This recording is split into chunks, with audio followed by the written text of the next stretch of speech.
मित्रांनो, सध्या तुम्हाला महाराष्ट्रामध्ये अशाच प्रकारचे एक ऑपरेशन ऐकायला मिळते। फक्त तिथे कमळाचं नाव न घेता टायगरचं नाव, वाघाचं नाव घेतलं जाते, म्हणजे टायगर ऑपरेशन। आणि ह्या टायगर ऑपरेशनमध्ये कोणाचं ऑपरेशन करणार आहे, कोणाची शस्त्रक्रिया होणार आहे, कोणाच्यावरती शस्त्रक्रिया होणार आहे, हे समजून घेणं गरजेचं आहे। नेतृत्वाला ते सांगण्याचा प्रयत्न केला, समजवण्याचा प्रयत्न केला, नेतृत्वाच्या लक्षात आणून देण्याचा प्रयत्न केला, तेव्हा त्यांचे ते नेतृत्व म्हणजे उद्धव ठाकरे आणि त्यांना उलट उत्तर दिलं। तर हे सर्व असह्य झाल्यामुळे शेवटी राजन साळवी हे शिवसेनेमध्ये दाखल झालेत, उभाटाचा हात सोडून। आता भास्कर जाधवसुद्धा डायरेक्ट इनडायरेक्टली इशारे देत आहेत, ते वाट बघत आहेत आपल्यासोबत किती आहेत, ते चाचपवून बघत आहेत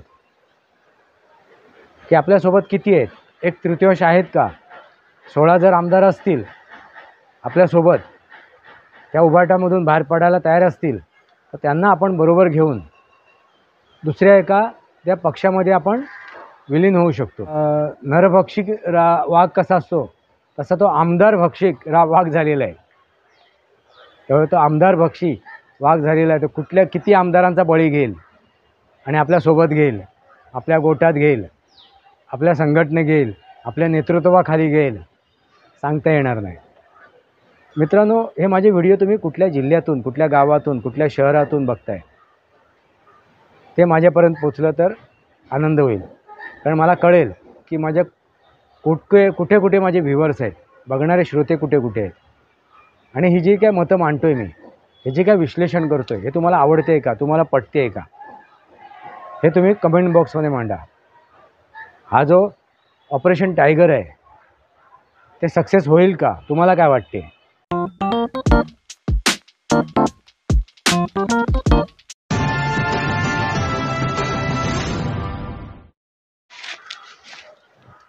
नमस्कार मित्रांनो, वास्तवावर बोलू काहीतरी या शृंखलेमध्ये पुन्हा एकदा आपलं स्वागत। मी आपला मित्र राजेश वासंती सभाजी किळुस्कर।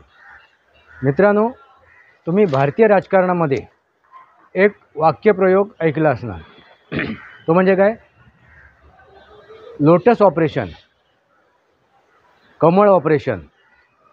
आता ऑपरेशन, शस्त्रक्रिया हे शब्द वैद्यकीय आहेत, मग तुम्ही विचार कराल इथे लोटस आणि कमळ हे ऑपरेशन कोणतं आहे?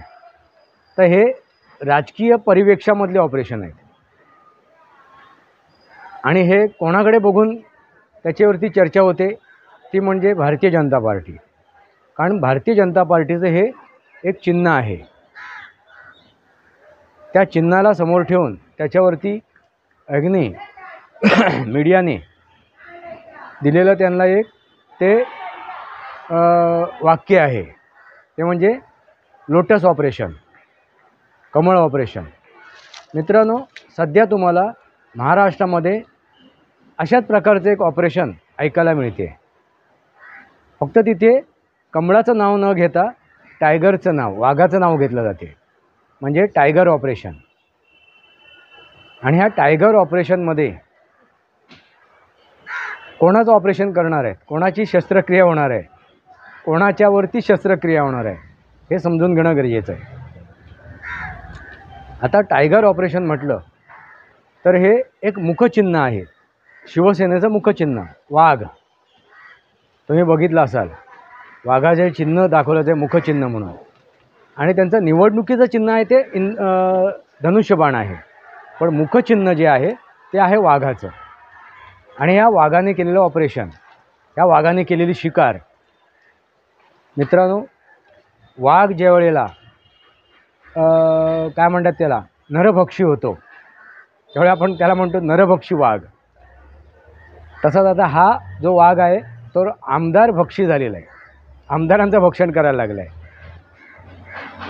आता हा वाघ कोणाचा आहे, कुठल्या पक्षाचा आहे, कुठल्या संघटनेचा आहे, तेही समजून घेणं गरजेचं आहे। आता हा वाघ शिवसेनेचा आहे, आणि जी मूळची शिवसेना आहे, याचे नेतृत्व एकनाथ शिंदेंच्याकडे आहे, ती मूळची शिवसेना, त्या शिवसेनेचा तो वाघ, तो आमदारांचा आता बळी घेतोय। आमदार भक्षी झालेला आहे. आता हे आमदार कोणाचे आहेत तर उभाटाचे, शिव उभाटा. उद्धव ठाकरे यांच्या नेतृत्वाखाली जी संघटना आहे उभाटा, त्या उभाटाच्या नेतृत्वामधील त्यांच्या आमदारांची. आता नुकतंच राजन साळवी म्हणून माजी आमदार यांनी शिवसेनेचं नेतृत्व स्वीकारलं, एकनाथ शिंदेंचं नेतृत्व स्वीकारलं. त्या संघटनेत ते दाखल झालेत आणि त्यांनी का ते नेतृत्व स्वीकारलं तेही त्यांनी सांगितलं. यापूर्वी बऱ्याच वेळेला त्याने आपल्या नेतृत्वाला, म्हणजे ज्यावेळी ते उभाटामध्ये होते त्यावेळी त्या उभाटाच्या नेतृत्वाला म्हणजे उद्धव ठाकरे यांना वारंवार त्यांनी सांगितलं, त्यांच्याकडे त्यांनी गाऱ्हाणी घातली. आपल्यावर झालेला जो अन्याय आहे तो त्यांनी त्यांना ऐकून दाखवला. ते काय म्हणत होते की विनायक राऊत ही जी व्यक्ती आहे, हा जो नेता आहे तो आमचं खच्चीकरण करतो आहे आणि ह्या नेत्याच्या कारवायांमुळे माझा 2024च्या विधानसभेच्या निवडणुकीमध्ये पराभव झालेला आहे आणि त्याबरोबर त्या माझ्या विधानसभेमधील जो तालुका अध्यक्ष आहे तोही याला सामील आहे. हे जेवढी त्यांनी आपल्या नेतृत्वाकडे जेवढे त्यांनी त्याचे हे केलेत, गाऱ्हाणं घातलं, नेतृत्वाला ते सांगण्याचा प्रयत्न केला, समजवण्याचा प्रयत्न केला, नेतृत्वाच्या लक्षात आणून देण्याचा प्रयत्न केला, तेव्हा त्यांचे ते नेतृत्व म्हणजे उद्धव ठाकरे आणि त्यांना उलट उत्तर दिलं. मग ठीक आहे ना, त्यांची हकालपट्टी केली पाहिजे. मग तुम्हीच त्याची हकालपट्टी करा, तुम्हीच निर्णय घ्या, तुम्हीच ठरवा, असं उलट प्रत्युत्तर त्यांना दिलं. मित्रांनो, उद्धव ठाकरे यांना यापूर्वीसुद्धा अनेक नेत्यांनी, त्यांच्यासोबत असलेल्या अनेक नेत्यांनी आपल्या तक्रारी सांगितल्या आहेत, आपल्या अडचणी सांगितल्या आहेत आणि ते सांगितल्यानंतर त्यांना त्याच्यावरती उत्तरं सापडलेली नाही आहेत, उत्तरं दिलेली नाही आहेत. उलट पक्षी त्यांना ऐकवण्यात आलेलं आहे. इथपर्यंत गेलेत की तुम्हाला राहायचं तर राहा, नाही तर जायचं तर जा, दरवाजा मोकळा आहे, दरवाजा उघडा आहे. मित्रांनो, असं नेतृत्व असते का? बाळासाहेबांनी जी संघटना तयार केली ना, त्या संघटनेचं बळ जे तयार केलं ते म्हणजे त्या संघटनेमधील असलेल्या त्या कार्यकर्त्यांच्या विश्वासावरती, त्यांच्या प्रेमावरती, त्यांच्या प्रेमाचा आधार घेऊन ती संघटनेमध्ये बळ निर्माण केलं होतं, ती संघटना उभारली होती. त्याने अशा आपल्या कार्यकर्त्यांना, नेत्यांना उठसूट त्यांचा अपमान नाही केला होता. असो मित्रांनो, तर हे सर्व असह्य झाल्यामुळे शेवटी राजन साळवी हे शिवसेनेमध्ये दाखल झालेत, उभाटाचा हात सोडून. मित्रांनो, तसंच आता भास्कर जाधव म्हणून आता विद्यमान आमदार आहेत, ते सुद्धा डायरेक्ट इनडायरेक्टली कान टोचण्याचा प्रयत्न करतात.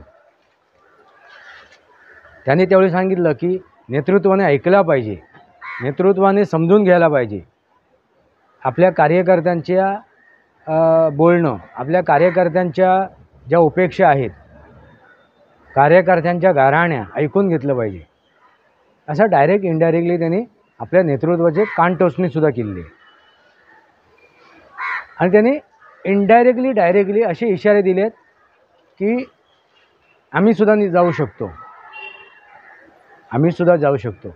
पण आता परत त्यांनी नुकतंच एक पत्रकार परिषद घेऊन त्याच्यामध्ये त्यांनी ते क्लिअर केलं की माझं म्हणणं असं होतं, माझं म्हणणं तसं होतं, मला असं म्हणायचं होतं, मला तसं म्हणायचं होतं.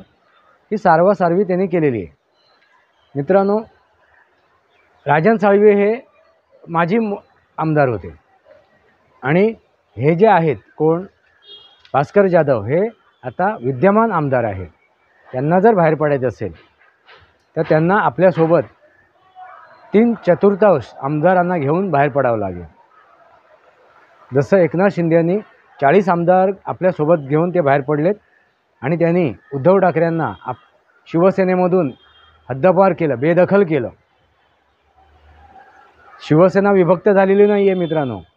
शिवसेनेमधून उद्धव ठाकरेंना बेदखल करण्यात आलेलं आहे, पदच्युत करण्यात आलेलं आहे, त्यांना बाहेरचा रस्ता दाखवण्यात आलेला आहे. तुम्ही म्हणताय शिवसेनेचे 2 भाग झालेत, मुळीच नाही. शिवसेना एकच आहे. कारण ह्या जर पक्षाची शिवसेना ह्या पक्षाला च्या पुढे किंवा मागे आणखीन कुठले शब्द लागले असते, म्हणजे एकनाथ शिंदे शिवसेना, एकनाथ शिवसेना किंवा आणखीन काय, तर आपण समजू शकलो असतो. सुरुवातीला ती शिवसेना ही संघटना एकनाथ शिंदेंना सुपूर्द करायच्या अगोदर एकनाथ शिंदेने आपल्या संघटनेला नाव दिलं होतं, ते म्हणजे बाळासाहेबांची शिवसेना. यावेळी आपण समजू शकत होतो की त्या शिवसेनेचे 2 भाग पडलेत, विभाजन झालं आहे. पण आता ती मूळची शिवसेना ही एकनाथ शिंदेंच्या सोबत आहे, एकनाथ शिंदेंकडे आहे, त्यांच्याकडे त्याचं नेतृत्व आहे. त्यामुळे त्या मूळच्या शिवसेनेमधून उद्धव ठाकरेंना हद्दपार करण्यात आलेलं आहे. असो मित्रांनो, आता भास्कर जाधवसुद्धा डायरेक्ट इनडायरेक्टली इशारे देत आहेत. ते वाट बघत आहेत आपल्यासोबत किती आहेत, ते चाचपवून बघत आहेत की आपल्यासोबत किती आहेत, 1/3 आहेत का. 16 जर आमदार असतील आपल्यासोबत, त्या उभाटामधून बाहेर पडायला तयार असतील, तर त्यांना आपण बरोबर घेऊन दुसऱ्या एखाद्या पक्षामध्ये आपण विलीन होऊ शकतो. आणि त्या प्रकारे जर विलीन झालो तर आपल्याला न्यायालयीन किंवा निवडणूक आयोगाकडून आपल्याला रोखण्यात येणार नाही, रोखण्याचा प्रश्न उद्भवणार नाही, कारण ते कायद्याने ग्राह्य आहे. 3/4 जर आमदार किंवा खासदार एखाद्या संघटनेमधून बाहेर पडून त्यांनी जर एखाद्या दुसऱ्या संघटनेमध्ये जर विलीन झालेत, तर न्यायालयात त्यांना लढावं लागणार नाही ना, निवडणूक आयोगात त्याला दाद मागावी लागणार. आणि मित्रांनो, हाच ती काय चाललं आहे, चाचपणी चालली आहे ह्या भास्कर जाधवांची. त्यामुळे ते आता कधी ते इशारे देत आहेत, कधी ते समजावून सांगण्याचा प्रयत्न करत आहेत, कधी त्याला जागे करण्याचा प्रयत्न करतात, आपल्या नेतृत्वाला त्यांना आगाह करण्याचा प्रयत्न करत आहेत. ते करत राहणार जोपर्यंत त्यांना ती संधी मिळत नाही आहे निर्णय घ्यायची, संघटनेत राहायचं किंवा संघटनेतून बाहेर पडून दुसऱ्या संघटनेत विलीन व्हायचं. बघा मित्रांनो, काही दिवसातच हेच भास्कर जाधव आणि त्या उभाटामधील अन्य 15 आमदार एकत्र येऊन त्या उभाटामधून बाहेर पडून एकतर एकनाथ शिंदेंच्या सोबत जातील किंवा देवेंद्र फडणवीस यांच्यासोबत जातील, कुठल्याही पक्षात विलीन होतील ते. म्हणजे त्यांना कुठल्याही कारवाईला सामोरं जावं लागणार नाही. तसेच एक खासदारसुद्धा, उभाटाचे खासदार आणि शरदचंद्रजी पवार राष्ट्रवादी काँग्रेस त्यांचेसुद्धा खासदार आणि आमदार त्याच मनस्थितीत आहेत, तीच प्रतीक्षा करत आहेत. कधी आम्ही एकत्र येतो आहे 3/4 आणि कधी आपण ह्या पराजित मानसिकतेच्या संघटनेमधून बाहेर पडून आपण आपलं राजकीय भवितव्य टिकवतो आहे, राजकीय भवित्याला न्याय देतो आहे. अशा मनस्थितीत ते आता आमदार खासदार आहेत, उभाटाचे सुद्धा आणि शरदचंद्रजी राष्ट्रवादी पवार राष्ट्रवादी काँग्रेसचे सुद्धा. मित्रांनो, ही वेळ का आली आणि ही वेळ कोणी आणली? ही वेळ या खुद्द दोन्ही नेत्यांनी स्वतःवरती आणलेली आहे. फूस लावणारे कोण? तर शरदचंद्रजी पवार, आणि फूस लावून घेणारे कोण? तर उद्धव बाळासाहेब ठाकरे. आणि ते आता स्वतःचा उल्लेख करताना उद्धव बाळासाहेब ठाकरे म्हणूनच करतात, म्हणून मी तो उल्लेख केला. शरदचंद्रजी पवार आणि उद्धव बाळासाहेब ठाकरे यांच्यावरती वेळ आली आहे. कारण का? शरदचंद्रजी पवार यांनी फूस लावली आणि उद्धव बाळासाहेब ठाकरे यांनी ते मान्य केले. आणि 2019मध्ये युतीला बहुमत मिळूनसुद्धा जनतेने युतीला मॅन्डेट दिलं होतं, युतीला सरकार स्थापन करण्यासाठी आमंत्रित केलं होतं. पण जनतेच्या पाठीत खंजीर खुपसून, जनतेशी दगाबाजी करून, दगाफटका करून या उद्धव ठाकरेंनी आणि शरद पवारांनी आघाडी निर्माण केली. आणि त्याचेच उट्टे 2024मध्ये तुम्हाला बघायला मिळाले, 2024च्या विधानसभेच्या निवडणुकीमध्ये. आणि ते काढलेत जनतेने. पब्लिक है सब जानती है. आता उद्धव ठाकरे किंवा शरद पवार EVMला दोष देत आहेत किंवा निवडणूक आयोगाला दोष देत आहेत. दोष देऊन देऊन देणार किती ना. शेवटी त्याला एक मर्यादा आहे. शेवटी त्यांनी जे काय गुन्हा केला आहे ते त्यांना स्वीकारावंच लागणार आहे. ते न स्वीकारता चालेल का? कुठपर्यंत जाईल? शेवटी त्यांना ते मान्य करावंच लागणार आहे. आणि तीच परिस्थिती त्यांच्यावर आता येते. त्यामुळे ते हालदिवाल झाले आहेत. कधी आज आपले आमदार, आज आपले खासदार आपल्याला सोडून जातील का? आपल्यावर दगाफटका करतील का? मित्रांनो, त्या आमदारांनी आणि खासदारांनी जर दगाफटका केला तर तो दगाफटका उद्धव ठाकरे आणि शरद पवार यांनी त्याची रिवाज चालू केलेला आहे त्या दगाफटक्याचा. त्या रिवाजानुसारच हा दगाफटका असेल. उद्धव ठाकरे आणि शरद पवारांनी जो रिवाज तयार केला आहे त्या रिवाजानुसार हाच दगाफटका असेल. त्यामुळे तुम्ही दोष कोणालाही देऊ शकणार नाही. जसं तुम्ही पेरलं आहे तसं ते उगवते. म्हणून मी काय म्हणालो, आता जो ऑपरेशन टायगर आणि त्या टायगरच्या तोंडाला आता त्या आमदारांच्या रक्ताचं चव लागलेली आहे, टेस्ट लागलेली आहे. तो आता नरभक्षिक वाघ कसा असतो तसा तो आमदार भक्षिक वाघ झालेला आहे. त्यामुळे तो आमदार भक्षी वाघ झालेला आहे. तो कुठल्या किती आमदारांचा बळी घेईल आणि आपल्यासोबत घेईल, आपल्या गोटात घेईल, आपल्या संघटने घेईल, आपल्या नेतृत्वाखाली घेईल, सांगता येणार नाही. मित्रांनो, हे माझे व्हिडिओ तुम्ही कुठल्या जिल्ह्यातून, कुठल्या गावातून, कुठल्या शहरातून बघताय ते माझ्यापर्यंत पोचलं तर आनंद होईल. कारण मला कळेल की माझ्या कुठे कुठे माझे व्ह्युअर्स आहेत, बघणारे श्रोते कुठे कुठे आहेत. आणि ही जी काय मतं मांडतोय मी, हे जे काय विश्लेषण करतो आहे, हे तुम्हाला आवडते आहे का, तुम्हाला पटते आहे का, हे तुम्ही कमेंट बॉक्समध्ये मांडा. हा जो ऑपरेशन टायगर आहे ते सक्सेस होईल का? तुम्हाला काय वाटते? ती वेळ कधी येईल, किती दिवसात येईल, तुम्ही सांगू शकता का? मी नाही सांगू शकत. कारण ती परिस्थिती निर्माण व्हायला पाहिजे. त्या प्रकारे त्या आमदारांची एकीकरण होणं गरजेचं आहे. त्या आमदारांचा एकमेकांवरती विश्वास बसणं गरजेचं आहे. 3/4 आमदारांचं ते जर बाहेर पडले एकत्र येऊन एक गठ्ठा, तरच त्यांना कायद्याचा, नियमाचा धट्ट्या बसणार नाही. मित्रांनो, लक्षात आलं का?